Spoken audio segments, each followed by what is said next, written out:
1, 2, 3, breathe. 1, 2, 3, breathe. Shine bright up all night, we're never slowing down. Hey guys, welcome back to another vlog. This vlog is my last call as a house officer. I think this is going to be my very last. So that's actually why I'm documenting it. And so it's like past 3 p.m.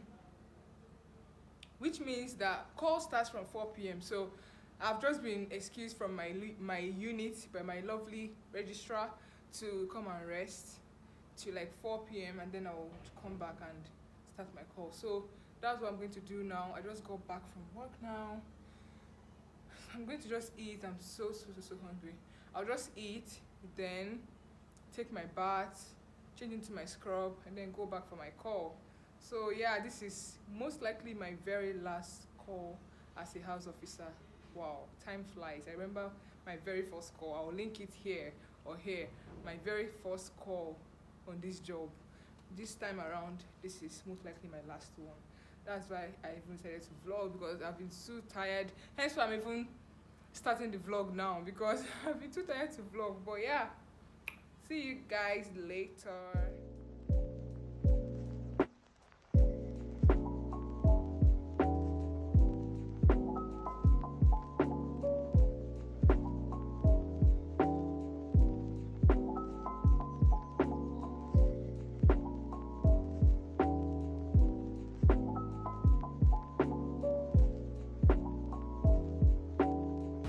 The call was relatively calm until around 5 a.m. in the morning. I was called to come and recite IV line for a patient who I started on IV dopamine because of hypotension.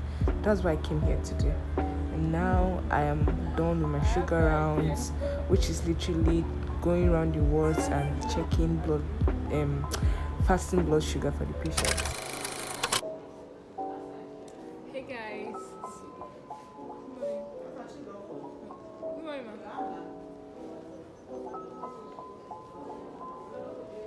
Hey guys.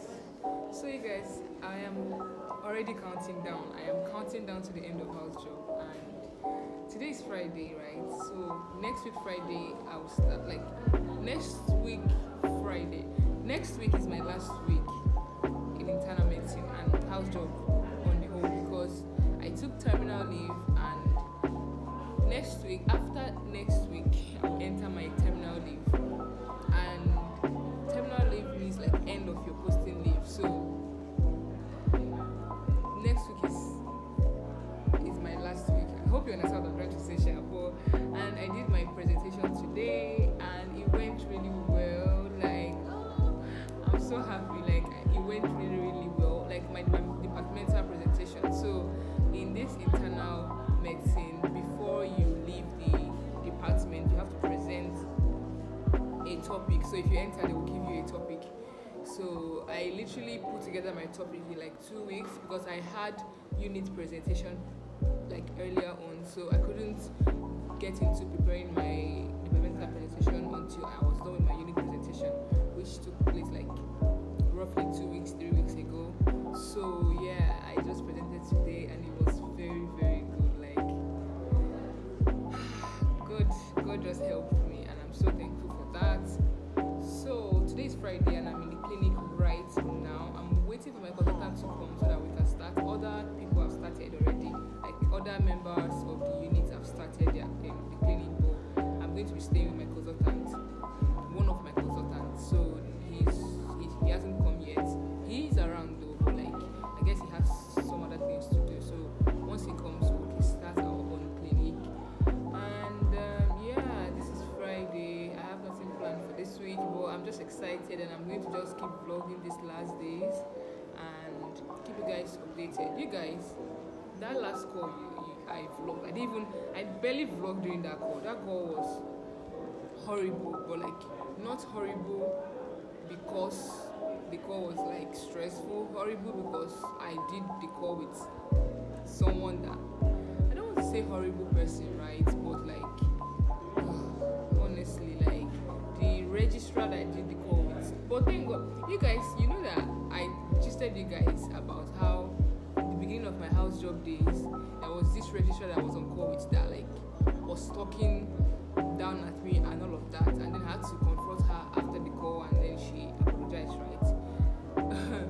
We've grown in the game now, so you cannot, now that I know my rights, I know what to take and what to not take, right? So during this call, this babe tried to show herself, me, I put her in her place, so yeah. Yes, but I'm waiting for my consultant. Yes. So yeah, that's just that. But that call was my last call, and the thing is that I'm always efficient. If you're on call with me, like just know that you are on call with an efficient person. You get? So that day, we almost created a scene at A&E, and it's so unlike me. And in the end, I started regretting, and like I felt bad because that was not me. You would never hear me raise my voice. That's not like that's off brand for me, right? But that day, the way she was shouting at us at A&E, I had to raise my voice and her like, I beg, do you get? So I felt bad for condescending to her level, but I did, but like I wasn't insulting, right? So thank God I didn't go that low. So yeah, her job is coming to an end. This 1 year really has gone by very fast. So during my leave, I'm going to take that week to like do all my signings, and yeah, I've really been contemplating on not doing NYSC due to some personal reasons, but my friends have been encouraging me to do it because just as this 1 year just flew by, that's how that 1 year will also fly by. So I'm just going to hang in there and do my NYSC. Just thought to update you guys and just let you guys know that I'm having a great day because I had a great start to my day by having a very good presentation, and I'm so happy. You guys don't even understand, but those who get it, okay? Those who get it.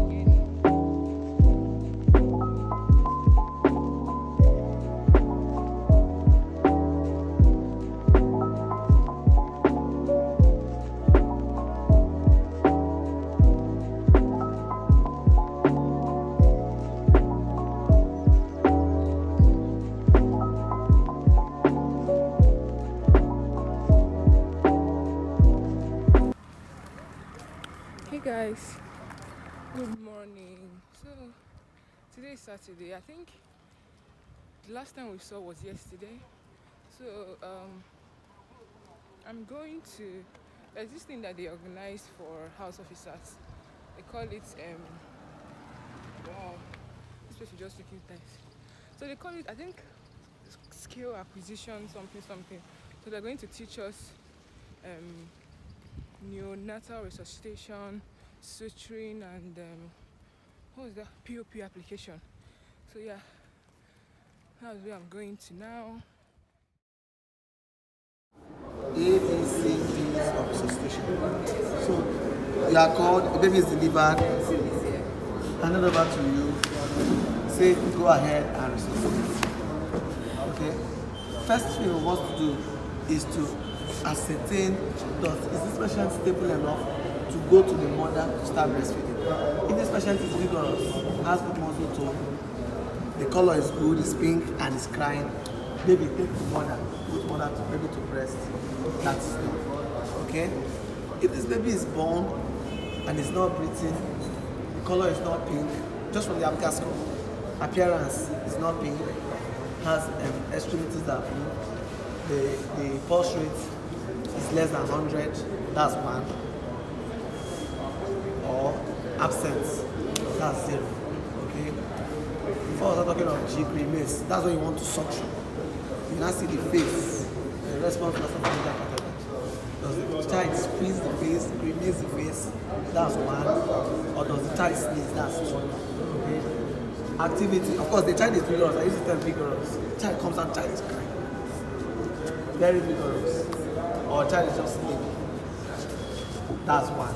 Just adrenaline. 1 minute, you add 9 minutes of water. You can also have It's 9 minutes of water, that is 1 in 10. Got this towel and the second towel. I placed the baby in the second towel, and this towel must have been warm before that time.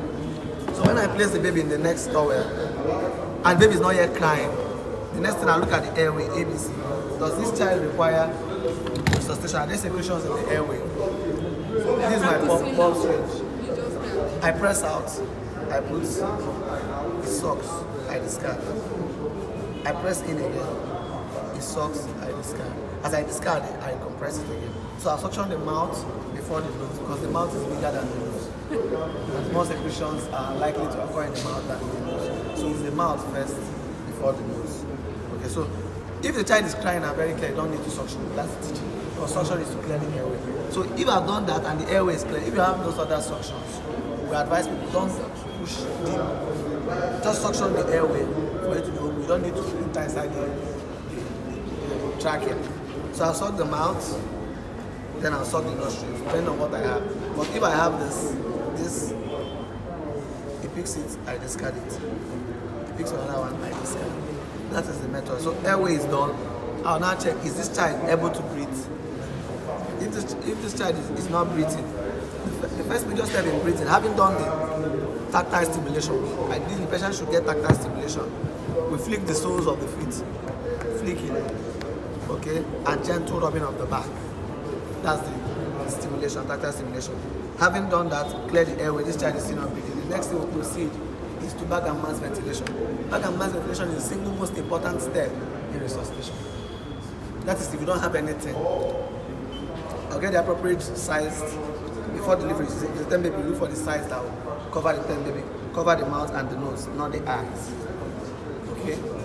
And I'll use a C and E format. The C is on the mask and the E is on the neck. Now, ideally, I should have a small towel that I'll place on the shoulder. Here.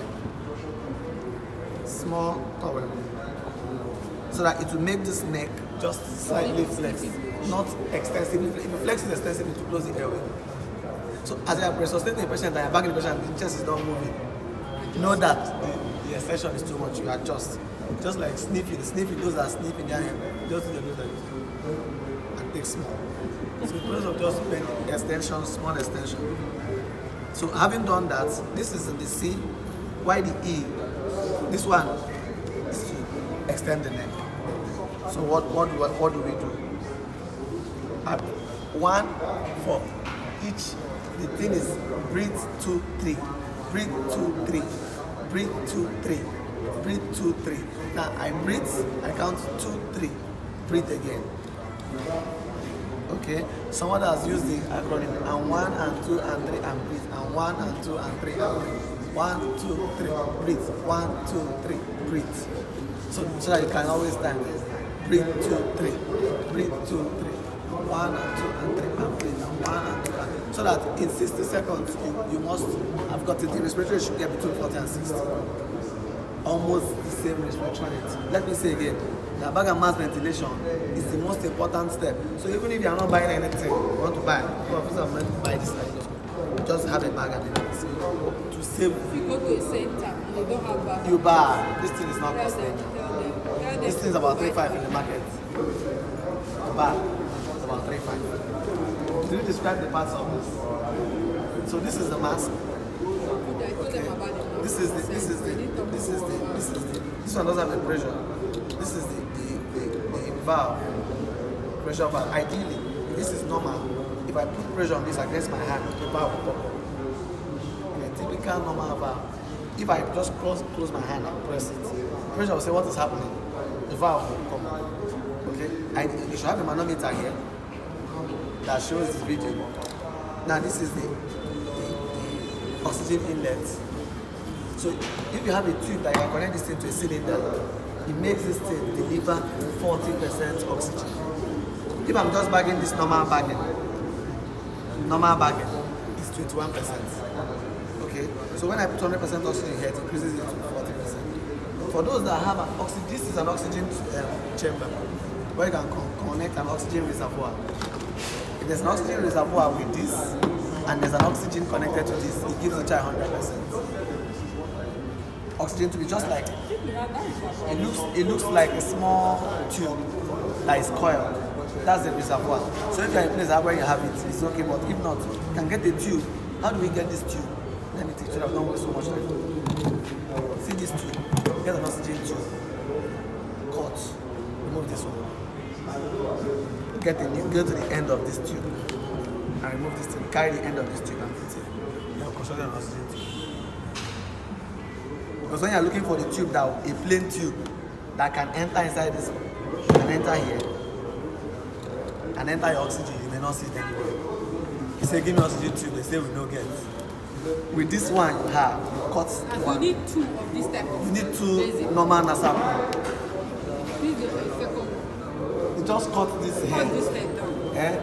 and attach it connect to it to this thing. You cut this one too. You don't need this again now. Okay, cut it and put it. Yes. And this So that you have this mouth. And so this you have the mouth you are mouth. using for this end and that end. Yes. So This with one that, for the oxygen you are delivering oxygen is what? cylinder. It's 40%. It's already 40%. Instead of just bagging 21% oxygen. Okay? So position, just the C and the E. The lower part of this thing just supports the chin, this third finger. Whereas this C formation is on this thing. So breathe 2, 3. Breathe 2, 3. Okay? That is the pattern. So if once you apply enough pressure, this mannequin is stiff. It's not a healthy mannequin. Once you apply normal pressure, the chest wall continues to rise. Okay? Let me say again that to ensure to confirm that you are successful in bagging, there's an increase in heart rate. There's a change in color. Is that a child starts breathing spontaneously, or there's a change in color? But those who say this place is dark, you never they breathe well. Child is still gasping and all that. But once the heart rate begins to improve, it shows that the ventilation is effective. So when we start and the heart rate was maybe 110 or 100, after 2 minutes, if the heart rate is 140, you are doing very well. Even if the baby is not breathing well yet, you continue back. That's why I say back is the most important. Okay, so how do we do it? We cover the nose and the mouth. See, use the E and support, and back. Just use your finger and press the appropriate size back. If this mannequin is not stiff, it will, the lungs will expand. What else do you do? In addition, once the child starts to bag for it, like up to 1 or 2 minutes, you pass on a gastric tube, OGT, to decompress the stomach. Because as you bag, it becomes big, spins the diaphragm, the child does not breathe. So as part of once you start bagging a patient, bag for 1 minute, 2 minutes, this patient requires bagging, you pass an OGT instantly, so that to decongest the stomach. So don't continue bagging and the stomach starts getting big. The stomach gets big, to inflame the diaphragm, the child will not breathe. If the child is still indications for back mass ventilation, apnea, gasping, the child is breathing, but intermittently gasp, that child should stay with back. Okay? If we are here to get our saturation the way we get, we continue back. So that's that. Okay? If we are checking the vital sign, heart rate continues to drop. Goes less than 60. Okay, goes less than 60. What do? We start chest compression. Chest compression, the person comes from the front, locate the xyphisternum. Between the xyphisternum and the nipple, this is nipple, this is xyphisternum. Your 2 thumbs should appear between the line between the xyphisternum and the nipple. So it's not here. So this is xyphisternum. Locate where the lower end of the sternum. This is nipple line in between it. So the person comes from this way. The fingers are stabilizing it from the back. The 2 fingers are meeting in the midline. And presses 1, 2, 3, breathes. 1, 2, 3, breathes. 1, 2, 3, breathe. 1, and the depth of compression is 1/3 of the anterior, not pressing the whole chest wall. 1/3. So you use your brain and look at. You're a doctor. This chest wall is like this. If I press this way, and this is 1/3. If I press like this, 2/3. If I press the whole lungs, I don't finish the tank. Do you understand? Yeah. 1/3 of the depth. So that in that location, you can get. The second technique is the 2-thumb technique. You can use the index finger and the middle finger in the same location and press. Okay? But the use of these two is better. Maybe it's not dancing up and down. It holds the hand. But this one is better where you hold with the other finger. If you want to use the other hand to give drugs and other things. You say, give the adrenaline, you push. Give what? Giving this child blood, give blood. You are still doing this thing. And you are using, because it has a catheter. 1, 2, 3. 1, 2, 3. You say you're not giving the drum 1, 2, 3. You give. You push the drum. That's the advantage of using the two-thumb technique. Children. You're like, When you have less than 60 Hard, big, yes. Does the drum come first or the chest compression come first? chest compression. Moving small, yes. Okay, when do you now decide you now give drum? After when you start? Having done up to 1 minute, 30 seconds to 1 minute, some say 2 minutes of effective chest compression with effective ventilation. You are back and you are seeing the chest coming up. I see less And the heart rate is still less than 60. You can use that. And I say 1 in 1,000 is just take 1 meal, add 9 meals of water. 1 in 10 dilution. And the dose is 0.1 to 0.3 meals per kg. How often? Just that one dose. It's one dose that is recommended. If initially, you know, when you are resuscitating a patient, you can do other things. But the anticipation is that it is not expected that it's expected that it should give the response. But if it doesn't give that response, you know that there's volume depletion. Some give second. One bit. No longer in vogue, but we are using the Vicryl and all these modern synthetic. The depth on one side must be equal to the depth, and the distance between sutures must be equal. You don't, some say 0.5 millimeter or cm, 0.5 cm. So look at what I'm doing. I'm doing an interrupted suture. Sometimes you can come out from one edge and go back. I want to go through the both edge because of what we are using. See, I'm always guiding it. Push more. It's hard though. Ordinarily, this should be able to pull it out, but we can't pull it out, so I grab it here. You must be careful.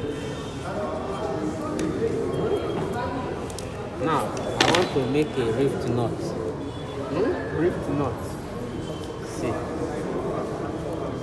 See where I'm doing it. Inside, not outside. 1. I grab the edge here. Hold this thing down. You are my assistant. See how I'm doing it. I slide it over. I come over here again like this. This is a rift knot, very secure. Now cut. The way I taught you to hold the scissors, we are not doing it that way. Cut. This is an interrupted suture.